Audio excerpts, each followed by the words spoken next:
जैसा कि आप जानते हैं कि हमने क्लास 12 का फिज़िक्स का 7वां सबक मौजी नूरियात यानी कि वेव ऑप्टिक्स स्टार्ट किया है, जिसके अंदर हम चैप्टर का इंट्रोडक्शन देख चुके हैं। गैर शफ़ाफ़ अजसाम, नीम शफ़ाफ़ अजसाम क्या होते हैं। उसी तरीके से हमने इनेकास नूर और इन्हिराफ नूर, जिसे हम इनेताफ़ नूर भी कहते हैं, यानी कि रिफ्लेक्शन और रिफ्रैक्शन, इसके लॉज, इसके क़वानीन भी हम देख चुके हैं। ये तो चैप्टर का हमारा इंट्रोडक्शन था। आज के वीडियो में हमें जो बिट स्टार्ट करना है वो है हमारा नूर की फ़ितरत के बारे में, नेचर ऑफ लाइट के बारे में, जिसमें सबसे पहले जो है न्यूटन का ज़र्राती नज़रिया जो है ये दिया गया है। लेकिन इस साल जो है वो रिड्यूस्ड पोर्शन में है, तो न्यूटन का ज़र्राती नज़रिया हमें नहीं देखना। तो जो नज़रिया हमें देखना है वो है हाइजन का नज़रिया। हाइजन एक साइंटिस्ट का नाम है और उन्होंने अपना जो नज़रिया दिया है वो मौजी नज़रिया उन्होंने पेश किया है।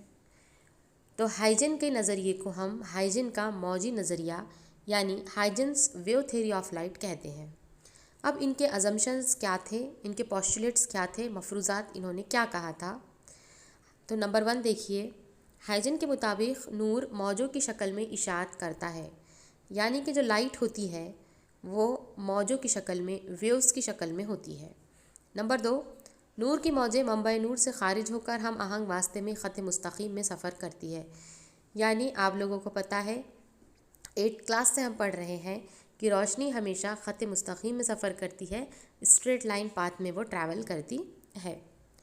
अब नूर के मुख्तलिफ़ रंग हैं। हम देखते हैं कि मुख्तलिफ़ रंग के मुख्तलिफ़ कलर्स जो होते हैं, तो वो मुख्तलिफ़ कलर्स किस वजह से है, वो मुख्तलिफ़ तूले अमवाज की वजह से है, मुख्तलिफ़ वेवलेंथ की वजह से है। रेड कलर है, वाइट कलर है, येलो कलर है, ग्रीन है, ऑरेंज है। मुख्तलिफ़ कलर जो हमें नज़र आते हैं वो कलर किस पर डिपेंड होते हैं, तूले अमवाज पर डिपेंड होते हैं, वेवलेंथ पर डिपेंड होते हैं। और हाइजन के मुताबिक क्या है कि जो ये मौजें होती हैं, नूरी मौजें, ये जो सफ़र करती है उनके लिए एक फ़र्ज़ी वास्ते की ज़रूरत होती है, और वो फ़र्ज़ी वास्ते का नाम उन्होंने ईथर दिया है। क्या दिया है? ईथर दिया है।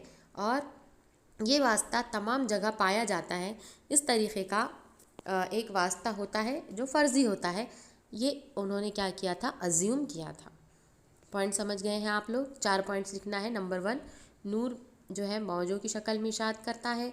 नंबर 2, नूर की मौजें जो मंबई नूर से निकल रही है, खारिज हो रही है, वो हमेशा ख़त मुस्तकीम में सफ़र करती है, सीधे रास्ते में सफ़र करती है।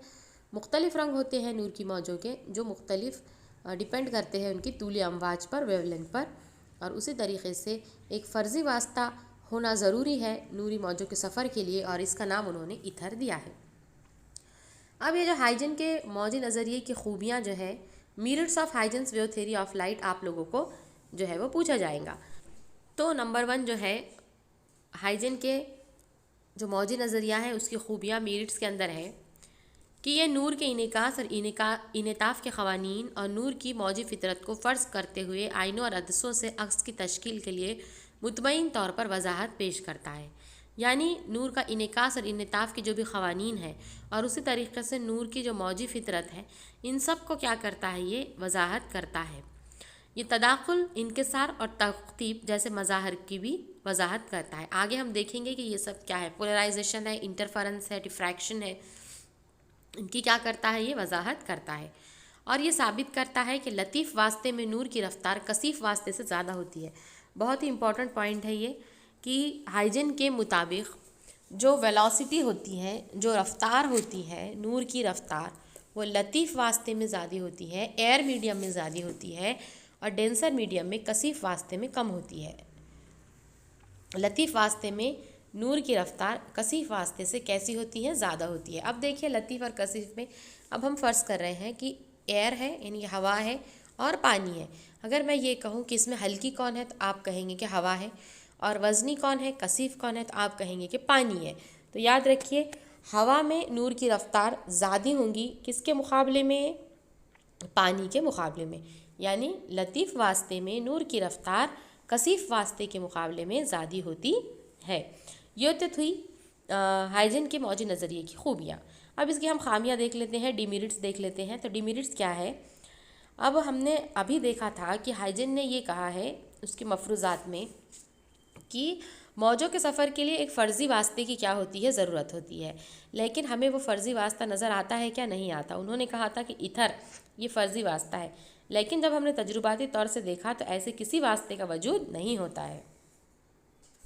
तो ये जो ईथर मीडियम उन्होंने कहा था, तो बहुत तलाश करने के बावजूद भी, तमाम कोशिशें करने के बावजूद भी तजुर्बाती तौर से ऐसे ईथर नाम के कोई भी वास्ते का वजूद जो है ये हमें नज़र नहीं आया। इसका मतलब जो ईथर है वो फ़र्ज़ी वास्ता है जो जिसका कोई भी वजूद नहीं है। तो ये बात कहने में ये नाकाम हुए हैं।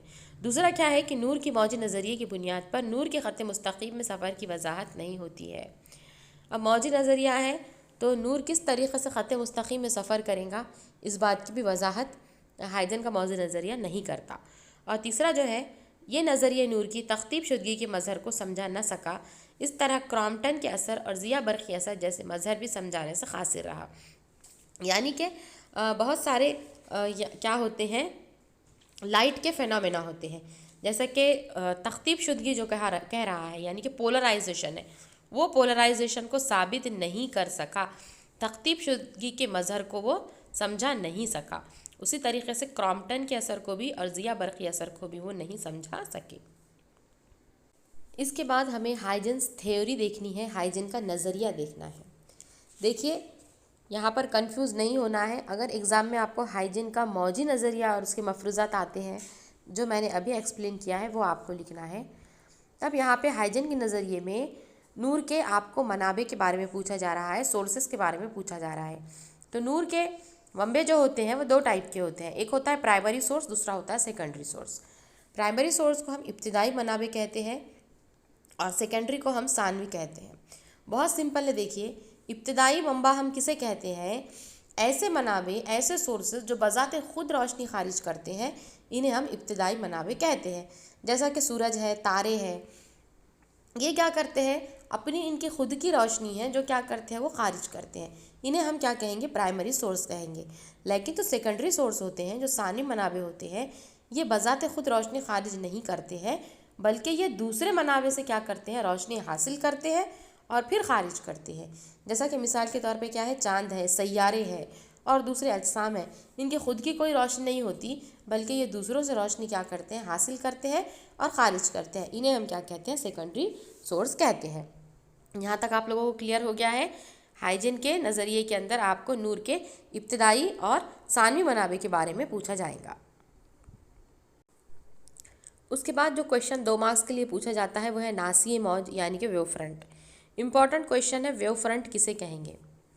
देखिए, पहले हम इसकी डेफिनेशन देख लेते हैं। वास्ते के हम हैयत नुक़ात का वो तरीक़ या लोकस जहाँ पर नूर की मौजें बैक वक्त पहुँचती है, इस तरह की सतह को नासिए मौज कहते हैं।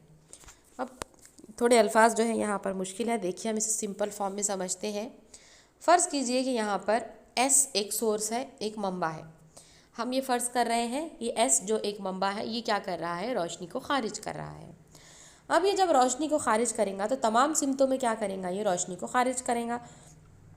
तो देखिए, ऊपर नीचे, आगे पीछे, लेफ़्ट राइट, सब तरफ क्या कर रहा है? ये रोशनी को खारिज कर रहा है।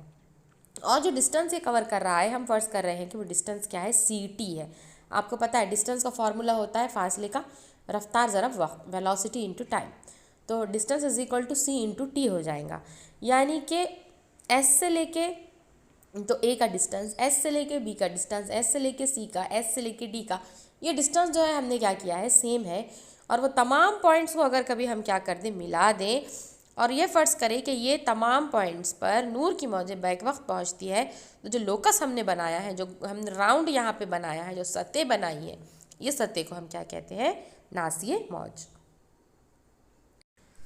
तो देखिए, नासिए मौज जो होता है, वेव फ्रंट जो होते हैं वो 3 टाइप्स के होते हैं। स्फेरिकल वेव फ्रंट, उसके बाद होते हैं सिलेंड्रिकल वेव फ्रंट और तीसरे होते हैं प्लेन वेव फ्रंट। यानी कुरवी नासिए मौज होते हैं, मुस्तवी नासिए मौज होते हैं और इस्तिवानुमा होते हैं। अब कुर्रवी स्फेरिकल, जैसा कि आपको नाम से ही यहाँ पर क्या है समझ आ रहा है। तो यहाँ पे देखिए कि हम एक पॉइंट सोर्स लेंगे, एक जो है वो नुक्ती मंबा लेंगे और वो नुक्ती मम में से तमाम शुआएँ जो है वो हर सिमत में क्या हो रही है, तमाम डायरेक्शन में जा रही है। और हमने क्या किया है, वो तमाम पॉइंट्स को जो है नूर की मौजों को हमने मिला दिया है, तो हमें एक क्या हो रहा है, कुर्रा हासिल हो रहा है। और इसकी वजह से जो नासिया मौज हासिल होगा हमें उसे कहेंगे हम कुर्रवी नासिया मौज, जैसा कि आपको शक्ल में यहाँ पे नज़र आ रहा है। उसके बाद जो दूसरा नासिया मौज होता है वो होता है मुस्तवी नासिया मौज। क्या होता है वो, मुस्तवी नासिया मौज। मुस्तवी नासिया मौज को हम क्या कहते हैं, प्लेन वेव फ्रंट कहते हैं। तो अब क्या करें कि एक कुर्रवी नासिया मौज फ़र्ज़ कीजिए जो मंबे से दूर तवील फासले पर है। हम फ़र्ज़ कर रहे हैं कि सूरज जो है वो क्या है, एक नुक्ती मंबा है और वो तमाम सिमतों में क्या करेगा, रोशनी को खारिज करेगा। लेकिन वहाँ से ऊपर से इतने फासले से ज़मीन तक आने के लिए जो ये फासला है वो बहुत ही तवील फासला है। तो ये कुर्रवी नासिया मौज होने के बावजूद इसका कुछ हिस्सा जो है, अगर हम छोटे हिस्से को लें तो ये सतह कैसी नज़र आएंगी, हमें मुस्तवी नज़र आएंगी। तो ऐसा नासिया मौज हम मुस्तवी नासिया मौज कहते हैं। देखिए फ़र्क समझिए आप, कुर्रवी नासिया मौज के अंदर जो मंबा है, जो सोर्स है जिसमें से रोशनी खारिज हो रही है, वो कैसा था, नुक्ता था। और जो फासला है वो कैसा होना चाहिए, महदूद। फासला कैसा होना चाहिए, महदूद। लेकिन मुस्तवी नासिया मौज के लिए जो मंबा है वो कुर्रवी होना चाहिए, नुक्ता होना चाहिए, लेकिन फासला जो है वो लामहदूद होना चाहिए। तो इस सूरत में हमें जो है मुस्तवी नासिया मौज हासिल होती है। शक्ल में आप लोग देख सकते हैं। और तीसरा जो है वो इस्तिवाना नुमा। इस्तिवाना नुमा के लिए क्या होगा मंबा, जैसा कि हमारे पास ट्यूब लाइट है, कैसे है, सिलेंड्रिकल शेप की है। और अगर फासला कैसा होगा, महदूद होगा, तो हमें किस तरीके से मिलेगा, इस्तिवाना नुमा। तो इस तरीके से हमने 3 नासिया मौज यहाँ पर देख चुके हैं। अब वो नासिया मौज का कंस्ट्रक्शन, आपको हाइजीन का उसूल पूछा जाता है और कुर्रवी नासिया मौज की बनावट, और उसी तरीके से मुस्तवी नासिया मौज की बनावट भी पूछी जाती है। ये 3-3 मार्क्स का क्वेश्चन है, तो यहाँ पर आप देखिए और ये तमाम पॉइंट्स को आप याद कीजिए। इंशाल्लाह नेक्स्ट पार्ट हम अगले वीडियो में डिस्कस करते हैं। अल्लाह हाफ़िज़।